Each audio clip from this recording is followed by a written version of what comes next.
Bismillahirrahmanirrahim. Wabarakatuh. Innal hamdalillah nahmaduhu wa nasta'inuhu wa nastaghfiruh wa na'udzu billahi min shururi anfusina wa min sayyiati a'malina. Man yahdihillahu fala mudilla lahu wa may yudlil fala hadiyalah. Asyhadu an la ilaha illallah wahdahu la syarikalah wa asyhadu anna Muhammadan abduhu wa rasuluh la nabiyya ba'da. Segala puji hanya milik Allah Subhanahu wa taala. Karena atas berkat rahmat dan karunia-Nya kita masih diberikan kesempatan untuk menuju mushola Siti Halimah guna menjalankan kewajiban kita, yaitu salat Isya berjamaah yang tadi alhamdulillah sudah dipimpin oleh Bapak Syuhada. Dan dilanjutkan dengan ibadah tarawih pada malam hari ini. Salawat dari salam semoga tercurahkan kepada Nabi kita, Nabi besar Muhammad sallallahu alaihi wasallam beserta sahabat, keluarga dan para pengikutnya yang senantiasa istiqomah dalam menjalankan ajaran Islam hingga yaumil akhir nanti. Sebelum kita masuki rangkaian ibadah tarawih pada malam hari ini, izinkan kami menyampaikan beberapa pengumuman terlebih dahulu. Pertama yang akan bertindak sebagai penceramah adalah Ustadz Sofwan. Alhamdulillah beliau sudah hadir di tengah-tengah kita. Kemudian imam salat tarawih dan witir nanti dipimpin oleh Bapak Syuhada. Kedua, ucapan terima kasih kepada jamaah dan warga sekitar yang telah memberikan sebagian rezeki untuk hidangan berbuka puasa, yaitu yang pertama Ibu Yuyun Blimbing 9, yang kedua Ibu Mahdi Blimbing 3, yang ketiga hamba Allah. Kami mengucapkan jazakumullah khairan kasiron. Terima kasih kepada para donatur yang telah meluangkan rezekinya untuk menu berbuka puasa di Masjid Siti Halimah. Berikutnya kami akan mengingatkan kepada jamaah sekalian untuk senantiasa meluruskan dan merapatkan saf salat kita demi kesempurnaan ibadah salat berjamaah. Dan bagi yang membawa alat komunikasi, mohon dapat menggunakan mode silent agar tidak mengganggu konsentrasi jamaah lainnya. Dan untuk anak-anak kiranya dapat tertib sepanjang ibadah salat tarawih berlangsung. Dan terakhir, bagi jemaah yang ingin menyisihkan sebagian rezekinya dapat mengisi tromol yang tersedia. Semoga Allah ganti dengan rezeki yang lebih banyak, disehatkan badannya, dimudahkan urusannya, dilancarkan usahanya. Amin amin ya rabbal alamin. Demikian pengumuman yang kami sampaikan. Mohon maaf bila ada salah kata. Terima kasih. Wabillahi taufiq wal hidayah. Wassalamualaikum warahmatullahi wabarakatuh. Kepada Ustadz Sofwan kami persilakan. Bismillahirrahmanirrahim. Assalamualaikum warahmatullahi wabarakatuh. Innal hamdalillah wassalatu wassalamu ala Rasulillah wa ala alihi wa ashabihi wa man walah. La haula wa la quwwata illa billah. Amma ba'du. Tibtum wa taba mamsyakum wa tabawwa'tum minal jannati manzilah.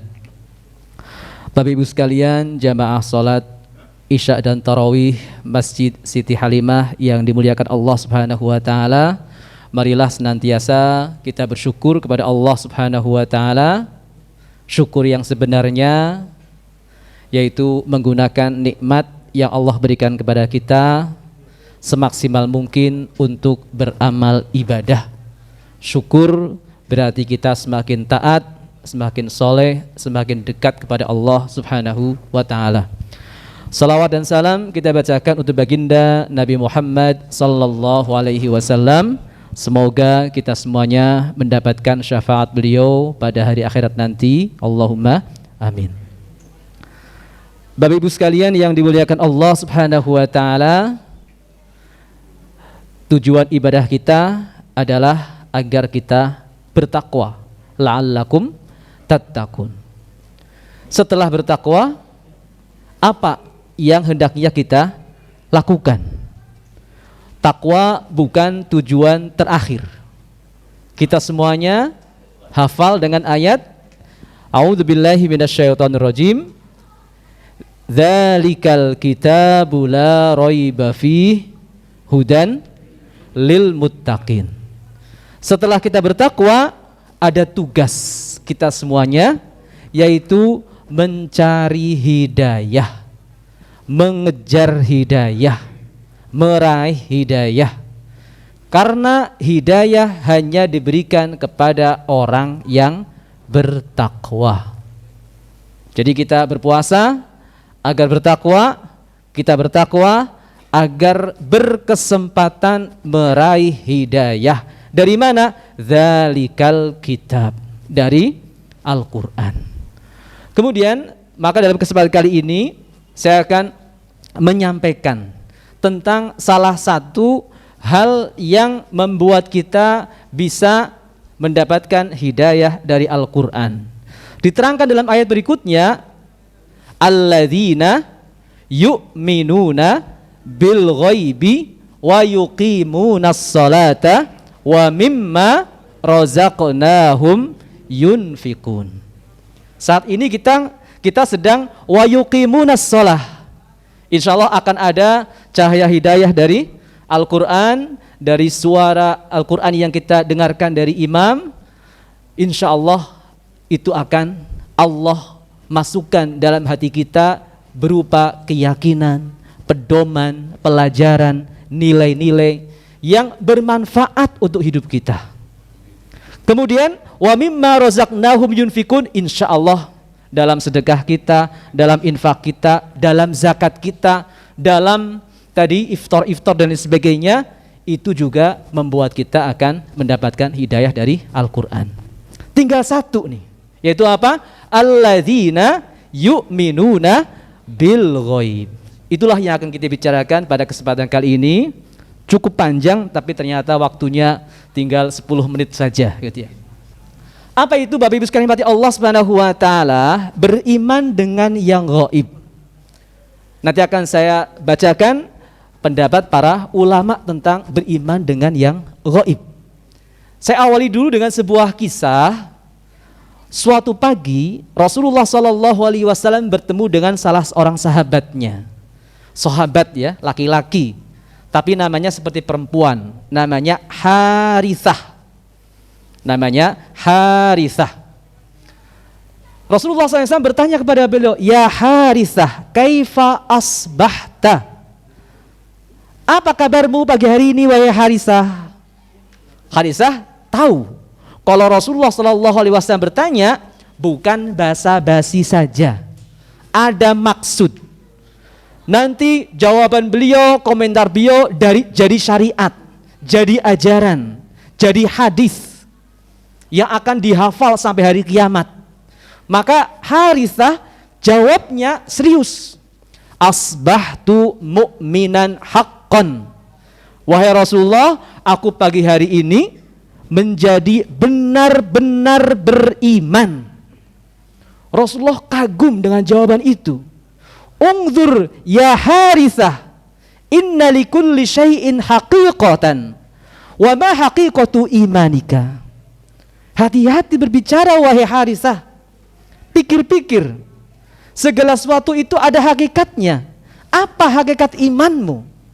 Kemudian Harithah menerangkan, azma'tu nahari wa ashartu layali fa asbahtu ara arsyar rahmani bariza wa ka'anni anzuru ila ahlil jannati yatazawarun wa ila ahlin nari yatadahawna.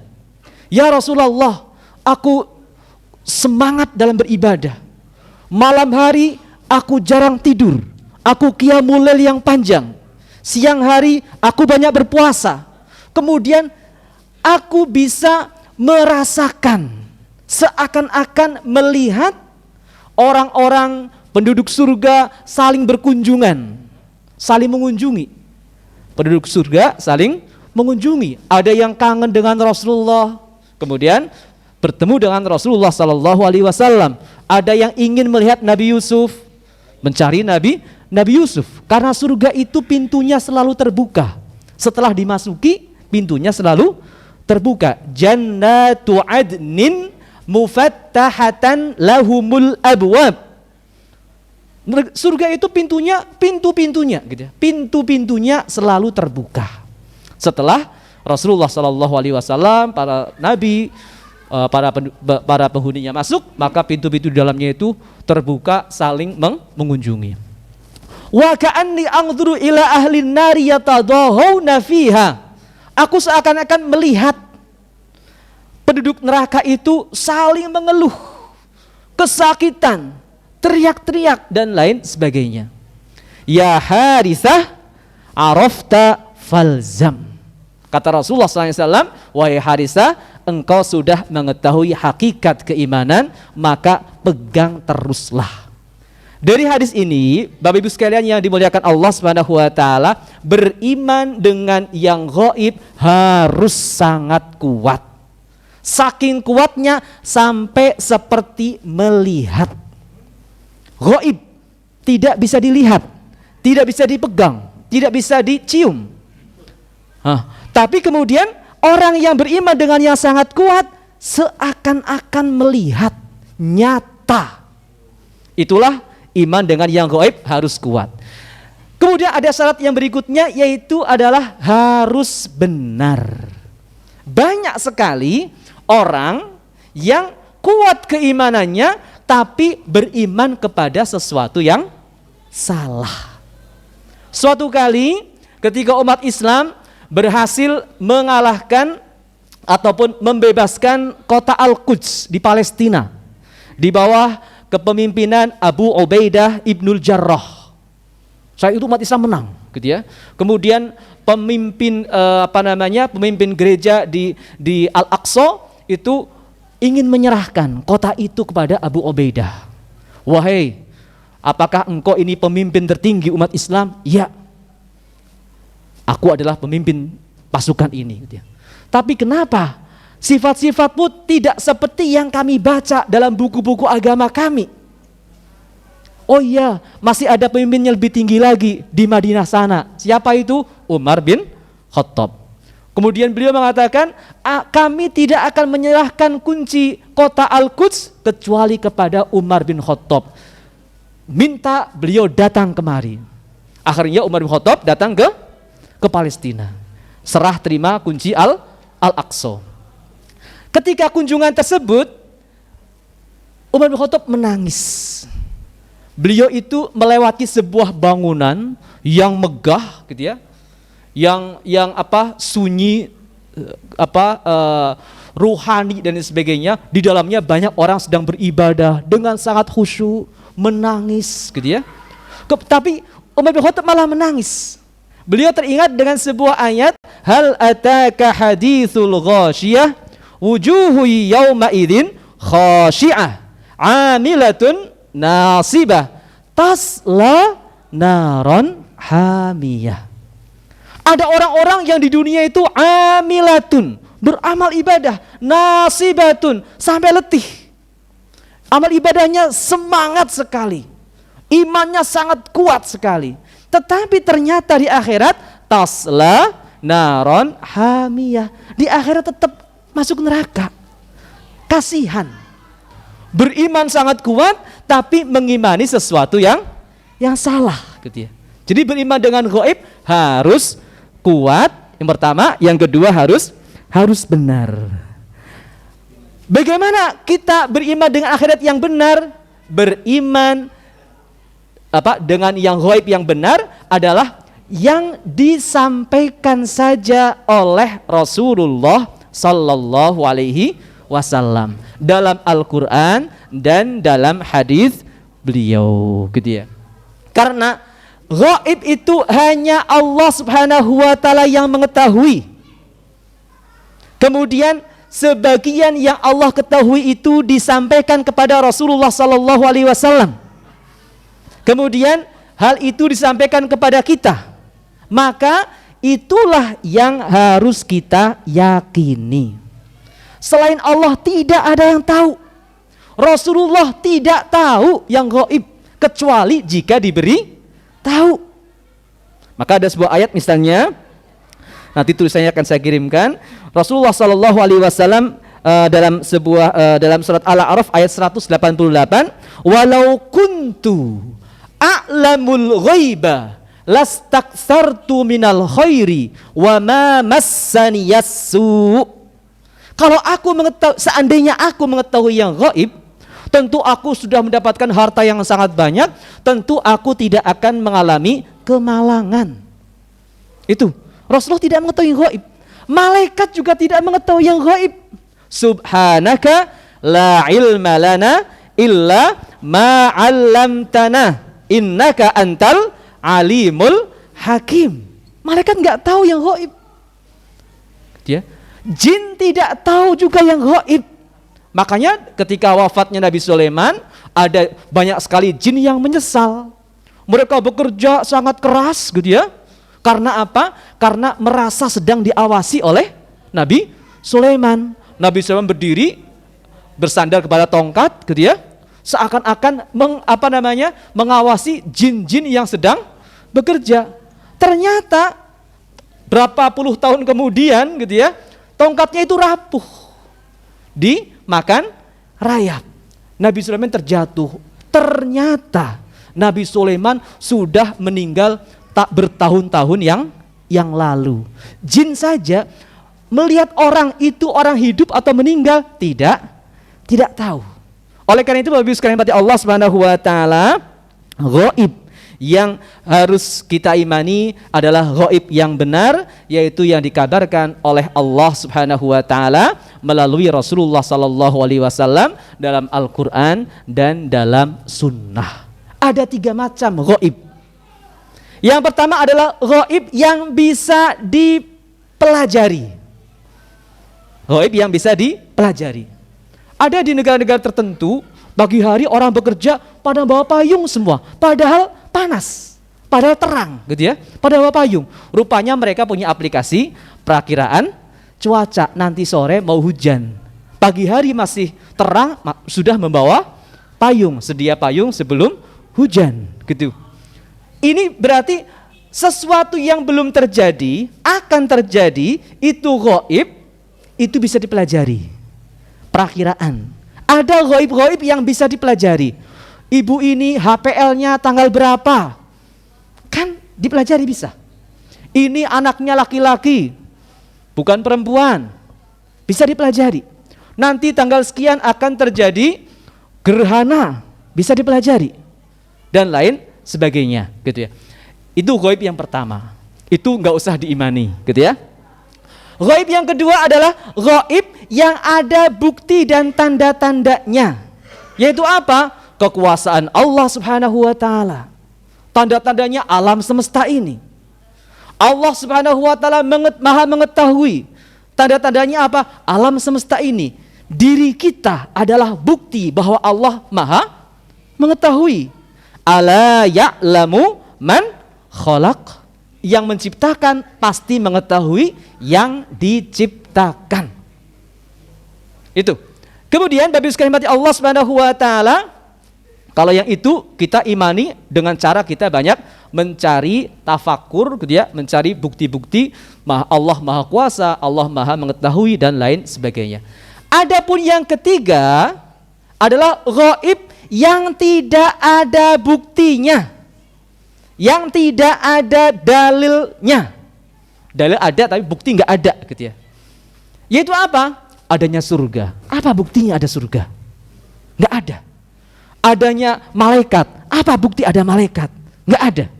Adanya neraka? Nggak ada. Hari kiamat? Nggak ada. Ini gaib. Dan kita mempercayainya cuma karena satu dalil, satu bukti bahwasanya kita mendapatkan berita itu dari Rasulullah sallallahu alaihi wasallam yang terbukti tidak pernah berbohong. Rasulullah tidak pernah berbohong. Dari kecil sampai 40 tahun enggak pernah berbohong. Begitu umur 40 tahun dituduh berbohong. Kenapa dituduh berbohong? Karena mengaku sebagai nabi. Enggak mungkin orang 40 tahun gak pernah berbohong, tiba-tiba berbohong. Gak mungkin.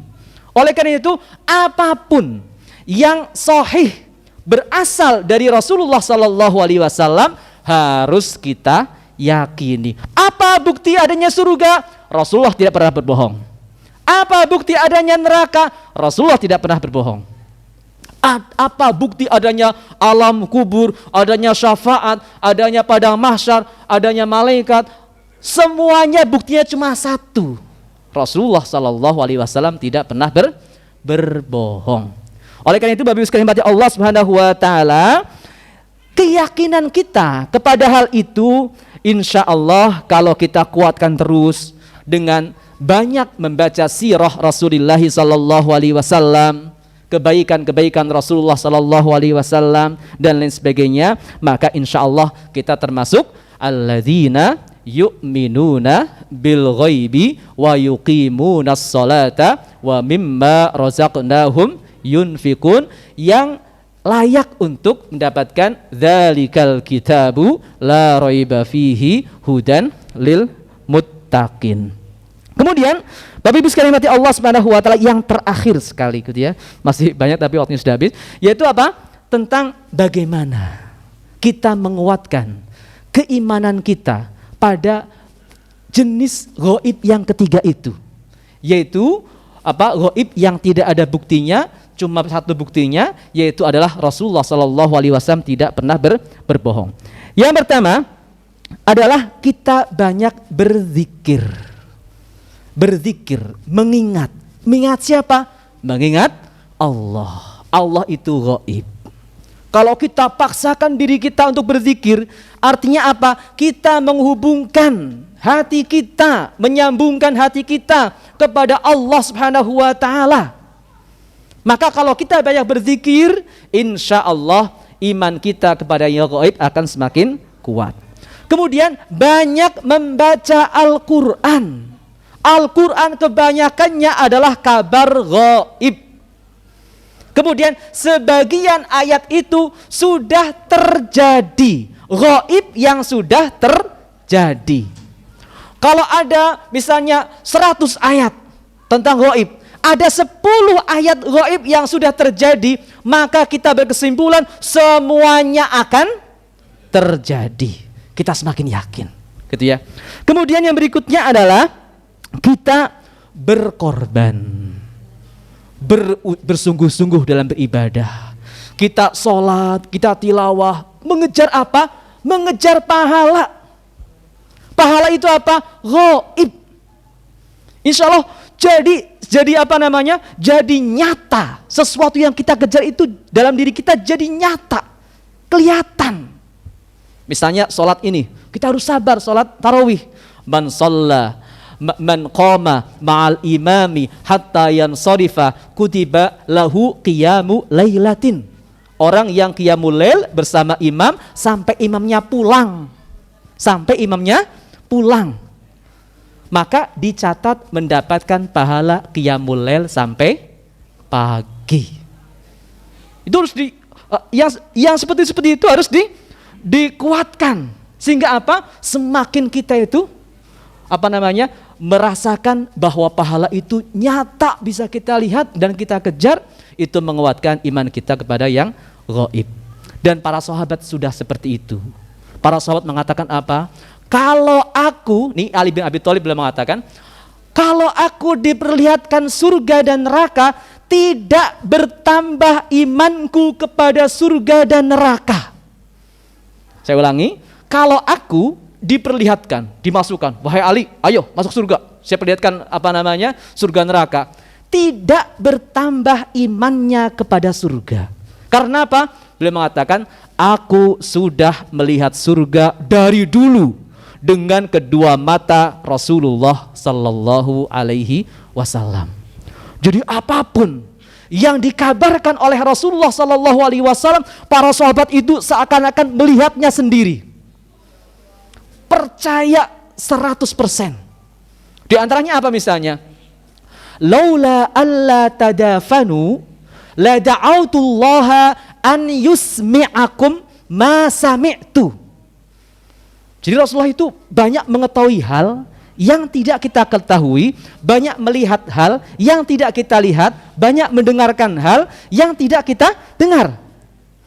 Kalau seandainya saja aku tidak khawatir nanti kalian akan ketakutan menguburkan jenazah saudara kalian, tentu aku sudah meminta Allah untuk memperdengarkan kalian apa yang ku dengar. Rasulullah mendengarkan siksa kubur. Tapi beliau khawatir kalau kita semuanya mendengar siksa kubur, nanti kubur jadi angker banget dan tidak ada yang mau menguburkan saudaranya. Mungkin itu saja dari saya, semoga kita benar-benar la'alakum tattaqun hudan lil muttaqin. Jazakumullahu khairan wal afu minkum. Wassalamualaikum warahmatullahi wabarakatuh.